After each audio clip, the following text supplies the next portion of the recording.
روٹی 5 روپے، آٹا 35 روپے کلو، گھی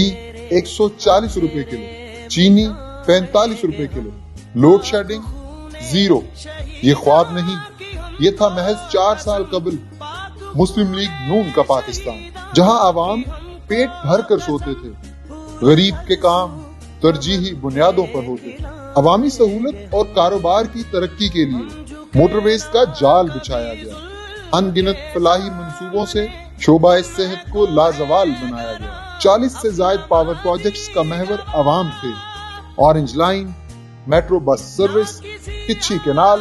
سی پیک منصوبے سب مسلم لیگ نون کے کام تھے۔ معاشی میدان میں ایشین ٹائیگر بن رہا تھا پاکستان، صنعت کا پہیہ رواں اور خوشحال تھا کسان، اوسطاً ہر ہفتے 1 میگا پروجیکٹ جبکہ مجموعی طور پر 200 میگا پروجیکٹ کی تکمیل۔ یہ تھا 4 سال قبل مسلم لیگ نون کا پاکستان۔ نہ رکے گا کبھی اپنا یہ